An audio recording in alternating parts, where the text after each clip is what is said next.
Are they ready to rumble? Lawmakers from all over the state already campaigning for their causes and seem headed for a muddy, if not messy, legislative session. How could anybody say we're going to turn our backs on jobs? Executive salaries went from nearly $800,500 to $1.4 million over the past 6 years. If Governor Scott poked me in the chest or whatever, I would take it 10 out of 10 times. He's been a very good man to me and my family. The battle over Enterprise, Florida looks like a high-profile fight. Plus, we're to hear what you think about the top issues for the state. The latest research from UNF. Then we'll talk about pension reform in Jacksonville and a big settlement in the works about housing for the homeless in Springfield. All that on This Week in Jacksonville. And thanks so much for joining us. Just 2 days before the 60-day legislative session begins in the state's capital. We are with Dr. Michael Bender from University of North Florida once again, the director of the Public Opinion Research Laboratory. And just out this week, some things pertaining to this upcoming session in Tallahassee. Before we get to some of those numbers, does it seem to you like this is going to be something to remember, combative or contentious there? We hope it's a 60-day legislative session. Let's put it that way. There's a possibility this could drag out into the summer. It doesn't look like it's going to be smooth. There's an election in 2018, so maybe they will kind of keep quiet. But all signs are pointing to this getting testy. And this is a Republican governor and a Republican-dominated legislature. Right. I think one of the things we're watching is this political jockeying for that gubernatorial run or other positions because there's somebody in the Senate who might be interested, somebody in the House, the Speaker who might be interested, and, of course, Governor Scott's trying to... He's got his eye on a Senate seat. And he's trying to hold on to what he's done or accomplished or what have you in these 6 years so far. And you saw that with Obama, holding on to that legacy at the end of his term as well. It's important to these folks. So as we get ready for that, you guys have been getting ready to. You've done some opinion research, if you will, some polling here. Let's talk a little bit about this. Governor Scott, you guys did a job approval question on this. How do people think about Governor Scott right now?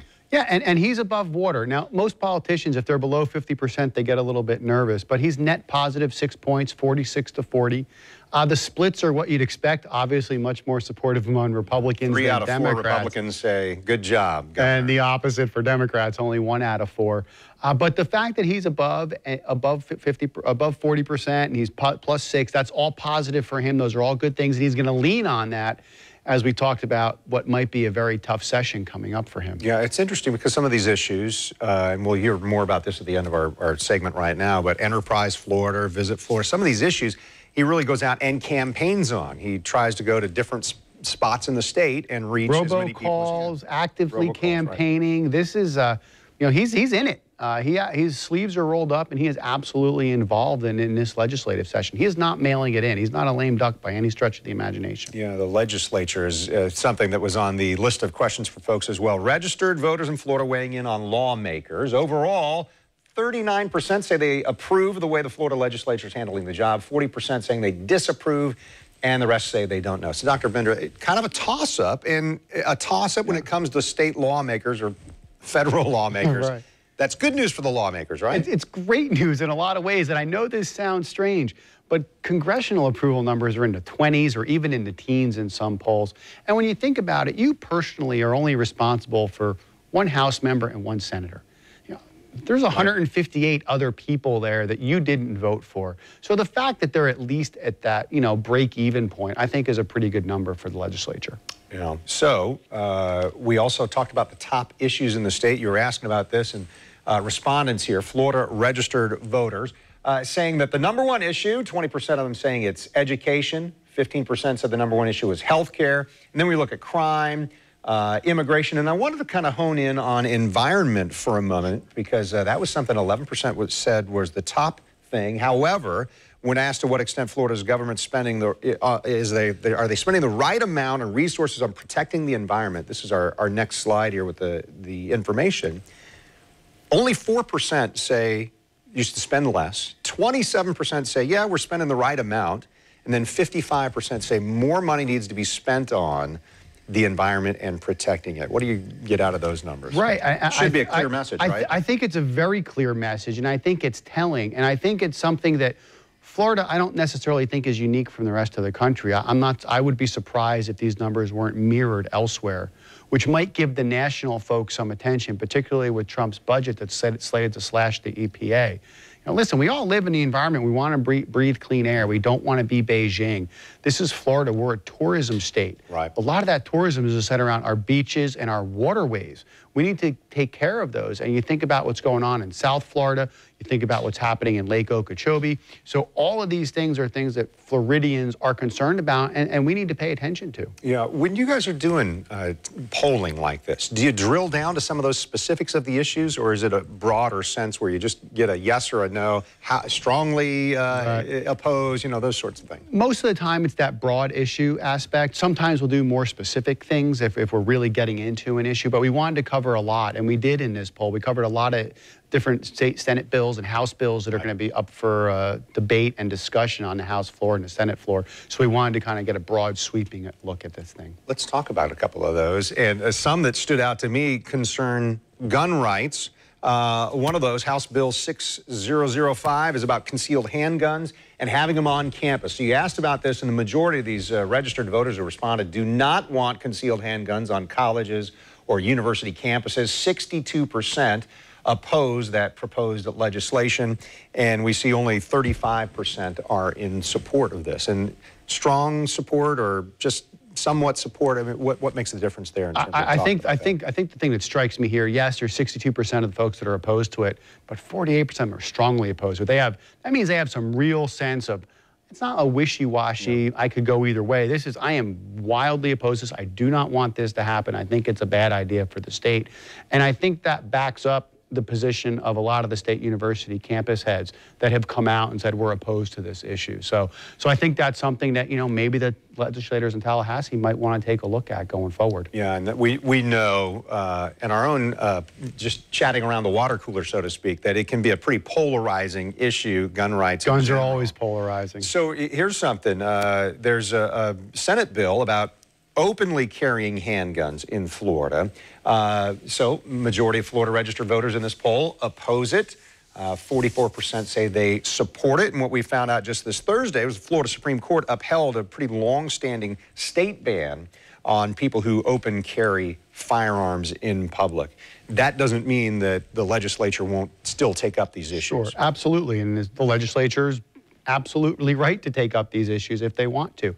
Our poll was conducted, obviously, before that came out on Thursday, but it gives a look at, listen, you know, maybe Florida isn't open to completely unrestricting gun usage. Maybe they want to have some limits. Maybe there's some limits from which even Republicans are supportive of. And I think this is another one of those examples. We might be okay with concealed and carry, but open carry might be a different ballgame. Yeah. Well, let's talk about a little bit about what's coming up this week. More polling that you've done, and you're just getting ready to release it here tomorrow on Monday. So yeah, so again, it stems from a lot of the work we've done recently where it's Floridians' view of maybe some national issues. We have some approval on Trump and Rubio and Senator Nelson, but we also have a peek into maybe that Senate race that we briefly talked about earlier with Bill Nelson and Rick Scott, and also thinking about where Floridians stand on some of the transgender issues now that Trump has taken them up in his recent administrative moves. How, and just to explain for folks there, how this happens is sometimes it's an initiative from you. Sometimes the university is commissioned to do this kind of polling. Where does that stand? This batch was all on us. We felt it would be good for the university and good not only for the university, but for the legislatures to hear from registered voters, regular people, not the people that spend their time calling and showing up at offices and committee hearings. Just a broad base of regular old folks. Get their opinion before you go and vote on some of these bills. Yeah. Well, appreciate hearing that, and hopefully you'll appreciate we're, on your behalf, going to be going to Tallahassee to cover the legislative session. Can't wait to watch. And share some of your opinions here with the lawmakers who do it. Dr. Binder, thanks so much this morning. Thank you for having me. So the deadline to solve the city's pension crisis is pretty fast approaching, less than 2 weeks away. Where do things stand for the Pension Fund Board? That's next on This Week in Jacksonville. Stay with us.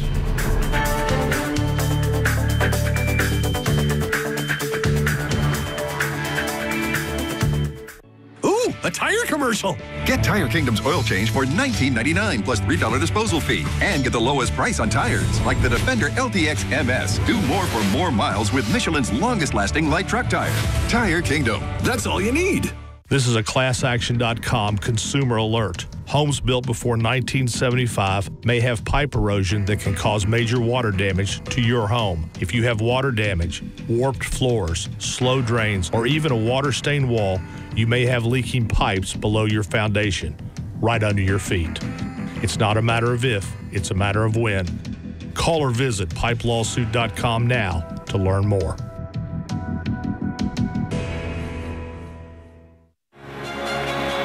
You know what shows the determination of Jax? Getting an NFL team. Against all odds, we won.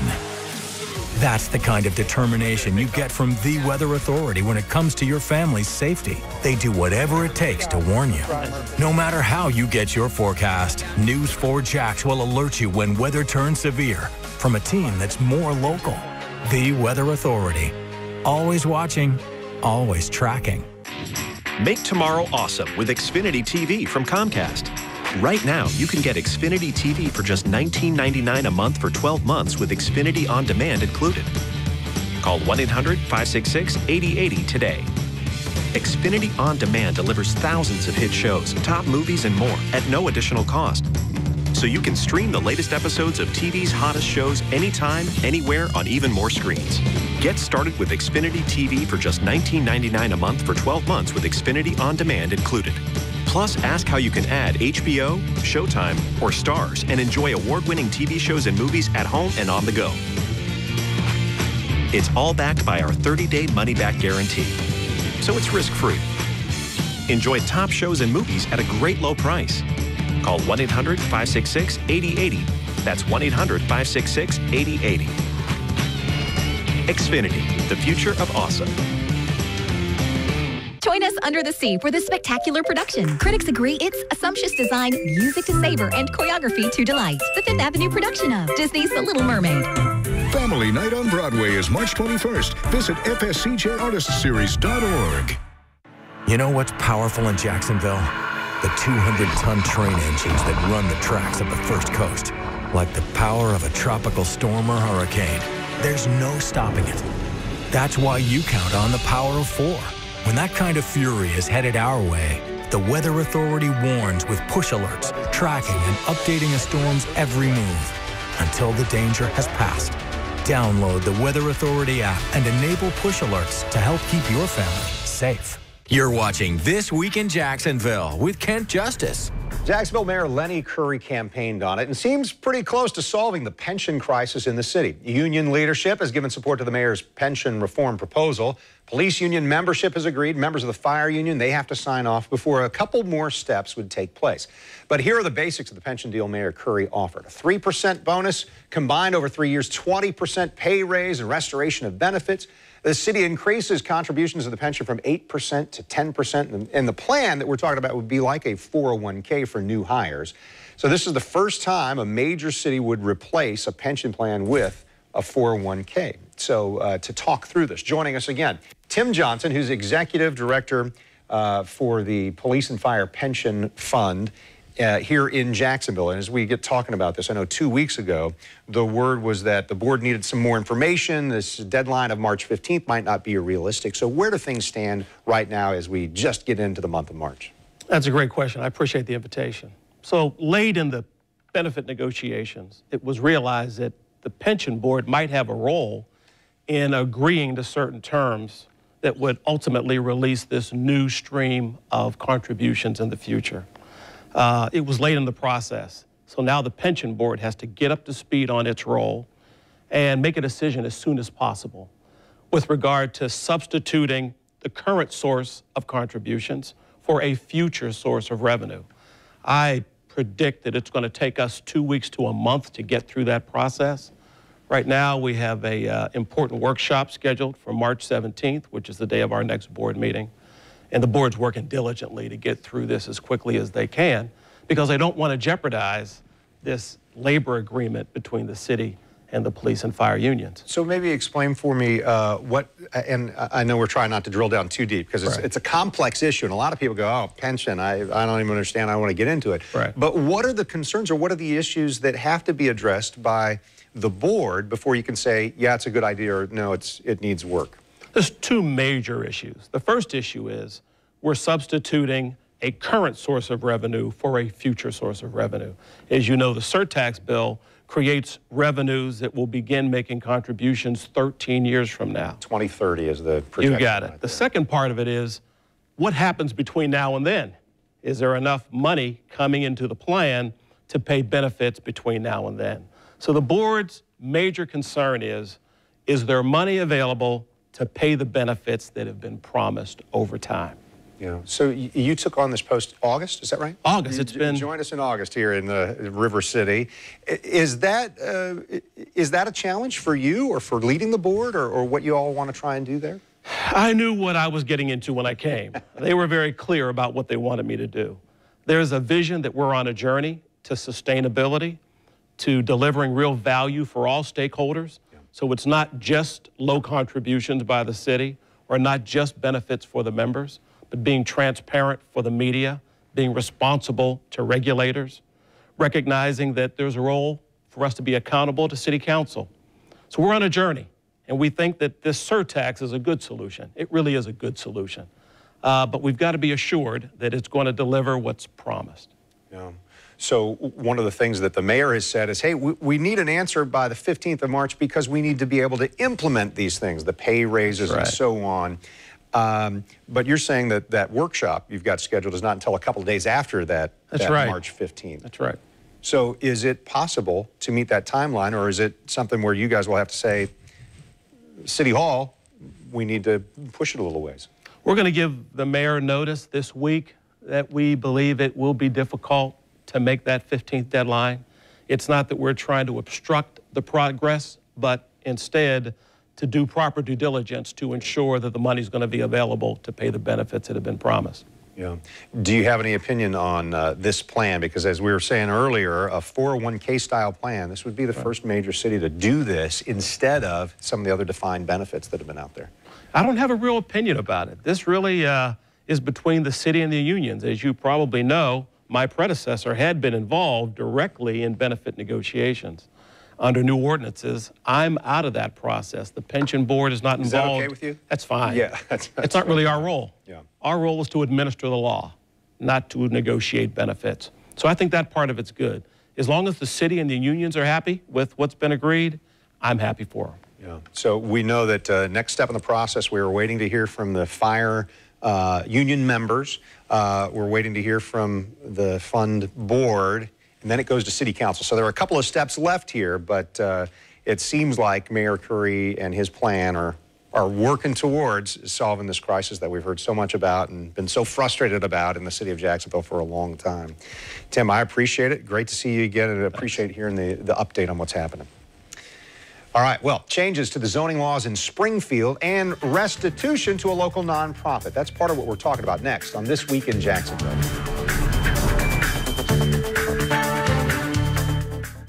If you've been injured on the job in the state of Florida, there's a statute that provides that you are to be given medical care at no cost to you. We have several lawyers in our firm. Workers' compensation and Social Security is what they do.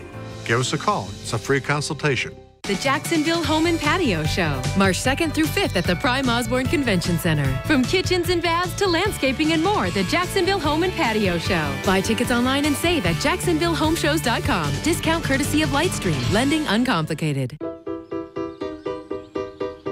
Eyeglass World salutes Haley, who could have booked a nice hotel off the interstate, but for half the price, booked a cabin off the grid. Not surprisingly, Haley shops at Eyeglass World, where she gets the styles she loves and her glasses the very same day, all for an incredibly low price. 2 pairs for just $78. Eyeglass World. See yourself smile. See yourself save. Dust off your boots and join us for some good old-fashioned fun at the Sheriff's Roundup benefiting the Police Athletic League of Jacksonville. This country western celebration takes place March 25th at the Hyatt Regency Riverfront Hotel. Proceeds will support Jack's PAL programs to create positive experiences between police officers and our area youth. To purchase tickets, go to jackspal.com. You can make a difference in the life of a child. PAL today, leaders for life. Who gives you the best in-home Wi-Fi experience? I assume Wi-Fi is important in your home. You can't live without it. Computers, tablets, phones. How does your Wi-Fi keep up? Seems like it drops out a lot. Did you know Xfinity has the best in-home Wi-Fi experience? No, but I'd love to try it out. Well, we're going to put this to the test. So let's pretend this is your home. Bring in the devices. Here comes Kit, Elena, Joe. Everyone's streaming something different. Looks great. Crystal clear. I might have to make the switch. Don't settle for AT&T. Get started with Xfinity Internet for only $19.99 a month for 12 months. Click, call, or visit an Xfinity store today. Our motto in our newsroom throughout our entire station is, it's the view. It's not about you guys. It's about what you're saying and what you're presenting. Well, I think you guys are authentic. You're personable. Any special challenges that you have? You're inspiring. I love you for that. What is it we need to do better for you?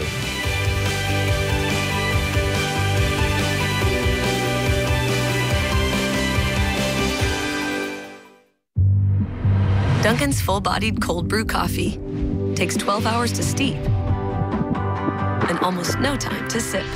Keep on with ultra-smooth taste, now available with a sweet and salted kick. America runs on Dunkin'. You're stressed out about so many things in life. Enough with the anxiety and toxic worrying. Today is all about letting that go. Then it's time to clean up and kick the clutter to the curb. All new Oz. Monday at 10 on Channel 4. Thanks for staying with us this morning. A nonprofit's good deed looked like a bad deal to people living in the area. Through a legal process that included a discrimination investigation by the Department of Justice, things are changing in historic Springfield. Shannon Nasworth joins us, Executive Director of Ability Housing of Northeast Florida. Shannon, you've been with us before, and I appreciate coming back to try and explain some of this. We know that this week in City Council, more public discussion about what really is kind of a 3-year-old issue. Ability Housing planned a housing project to help homeless there, almost a $1.5 million grant, and then lost that money and the project when some Springfield residents said, we don't want that here. So give us an update. Where do things stand now? Sure. So that specific project has died. It's not going forward. The grant funding had to be pulled back by the state. Obviously, they can't hold it for 3 years. But what happened through that, it was brought to light that there is some discriminatory language in the zoning overlay that pertains to Springfield that bars specific uses that are only for persons with disabilities. And because those uses can only serve persons with disabilities, having an outright ban is against the Fair Housing Act as well as the Americans with Disabilities Act. So the DOJ investigated and has brought suit against the city because of that discriminatory language. So the lawsuit on that means you're asking for, or the DOJ is asking for, change to that overlay, that zoning overlay that we're talking about, or some restitution, or both? So the zoning overlay is basically, there's the zoning that covers the entire city of Jacksonville, and then there's a portion that applies just to historic Springfield that kind of overlays the otherwise, citywide zoning. And the DOJ is requesting that only the portions of that overlay that pertain to uses that are solely for persons with disabilities, that an outright ban cannot be permitted. Basically, they'll follow the same zoning rules as the rest of the city. DOJ has also said that the city had to come to a negotiated agreement with Ability Housing to settle our suit, because we had also sued on the grounds of discrimination. And so we have reached a settlement agreement, and that is before City Council along with the zoning ordinance. We have agreed to basically take a hit. We're not going to get reimbursed for the full extent of our out-of-pocket expenses, nor will our attorneys get all of their fees paid. But we're okay with that, because in the end, correcting this wrong will make it better for everybody. And we think it's the best outcome for the city of Jacksonville. Well, I want everybody to hear from one of our city council persons, City Councilman Reggie Gaffney. He's been involved in this battle representing the Springfield area. And so here's what he said just about a month ago on this topic. That's my community, and I understand their concerns. But as I gather information, I'm going to do my best to explain it to them. I'm just hoping that it's a win-win could come out. All right, so is this settlement a win-win for Ability Housing, for Springfield, for the city of Jacksonville? We believe it is. Our settlement agreement and the zoning change is very laser focused. It is only about these parts that pertain to persons with disabilities. The rest of the overlay is intact. That has nothing to do with the discrimination that occurred in our particular case. So we think it's best for the city. It's going to set up a process for the city so this can't happen again in the future. And most importantly, it will keep DOJ from suing them in federal court, which will be very expensive. So one of the things that I see here, the city is now going to provide $1.5 million for anyone providing services to the homeless. Will you apply for that? Will Ability Housing be able to get some of that money to provide the services you do? That was actually something we recommended in the negotiations. We proposed the city use some of its federal funds that they have to use for affordable housing to fund a supportive housing project, and that we be eligible to apply. We could have insisted it come to us, but in the end, if a better housing project is out there, that's fine. It was always about the housing and not Ability Housing. So we will try to apply, and if we win, great. If we don't, another good project will get done. Yeah. Well, let's spend another minute or so here before we got to be done with the show. Talking about what you're doing right now. I've got some images I wanted to show, including something called the Village on Wiley. This is one of your newest communities. Understand it just opened in August, west side of Jacksonville. And maybe take this time as we look at this and maybe some of the images here, what Ability Housing is doing, not just here in Jacksonville, but also Central Florida, right? Yes. So we have some properties that we're looking at to do some additional development here in Duval County. We've also been asked by St. Johns County to come and do some developments there. And we have 2 properties in development in the Orlando community. So we have a lot going on right now. We've got a photo of the move-in kits here. Yes. So this comes to help those folks as they move into affordable housing? When we did Village on Wiley, the people moving in there were coming straight off the streets and had nothing. So the community gave us contributions. We were able to buy move-in kits. So they had bed linens and towels and a little bit of food and kitchen supplies and the like. So it was really wonderful. That is a game changer, life changer for those folks, isn't it? It is, literally. Yeah. Shannon, I appreciate it. Shannon Nasworth, Ability Housing, appreciate the efforts, and obviously a lot of folks, it really makes a difference too. So thank you for the time. Thank you very much.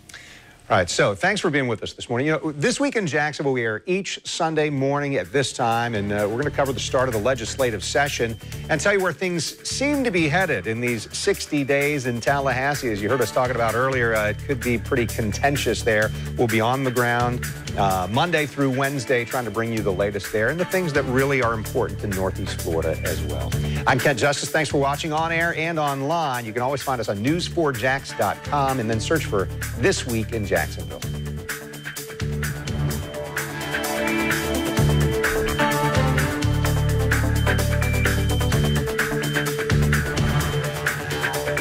More people in Northeast Florida and South Georgia get their news from News 4 Jax than anywhere else.